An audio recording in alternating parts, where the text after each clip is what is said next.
Hola amigos, bienvenidos a temas de derecho. Hoy en la materia de responsabilidad civil veremos el tema del concepto de responsabilidad así como sus elementos. Y arrancamos con esto. Bueno, la palabra responsabilidad es una palabra muy bonita, muy curiosa, que viene del latín y desglosándola podemos ver que re es repetir. El verbo sería espondeo, que es obligarse a. Bilis, que es capaz o posible. Y dad, la calidad. En otras palabras podríamos decir que es responder por lo prometido y o por las consecuencias en caso de daño. Tomemos en consideración que cuando hablamos de responsabilidad civil, civil se refiere a ciudadanos. Para ser más específico y claro, podríamos remitirnos a un criterio judicial en la tesis civil aislada número 2005-542.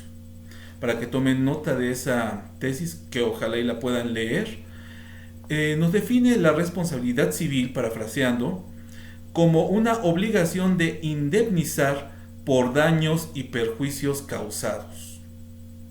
Así de sencillo. Sin embargo, amplía la información al decirnos cuáles son sus fuentes, mencionando que existe una contractual y otra extracontractual.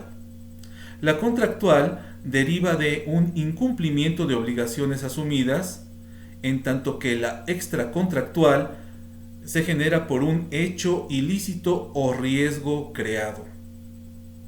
Hablando de esta responsabilidad civil extracontractual, también nos menciona que puede ser subjetiva u objetiva.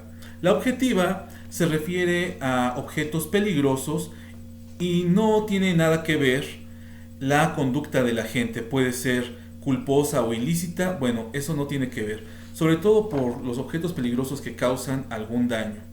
Y en el aspecto extracontractual subjetivo se refiere al hecho ilícito, que habla de una conducta imputable que es antijurídica, culposa y dañosa. Bueno, esto es lo que nos deriva la tesis mencionada y de aquí vienen los elementos de la responsabilidad, que son tres básicamente, que sería el daño, la imputabilidad y la causalidad.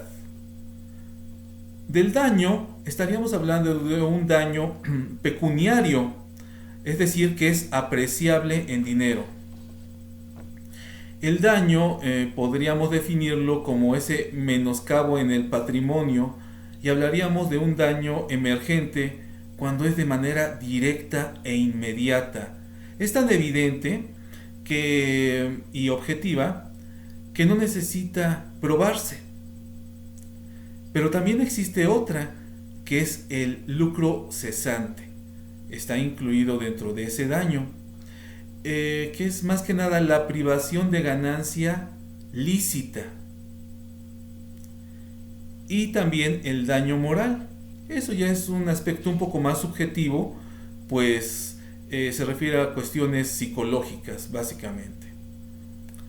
Hablando de este daño en el menoscabo patrimonial y el lucro cesante, podríamos poner como ejemplo algún accidente en el cual resulta perjudicado un automóvil. Quizás producto de ese accidente queda inservible el automóvil. Entonces habría una disminución en ese patrimonio de la víctima. Pero también podríamos aumentar el lucro cesante, claro. ¿Qué tal si el dueño de ese automóvil es un taxista? Entonces le estamos privando de una ganancia lícita. A eso se refiere el daño. Bueno, entrando en el segundo elemento de la imputabilidad, evidentemente debe de haber alguien que sea culpable, alguien a quien imputarle ese hecho que causó ese daño, ese hecho causante. Y básicamente habría algún tipo de acción u omisión. Inclusive la ley se extiende a una responsabilidad por cosas. Se refiere a objetos y animales que pudieron haber causado ese daño. Y por último, hablaré de la causalidad, que no es otra cosa más que ese vínculo, esa relación entre la culpa y el daño que se generó. Bueno, pues hasta aquí este tema y espero que les haya agradado y nos vemos en la próxima. Gracias.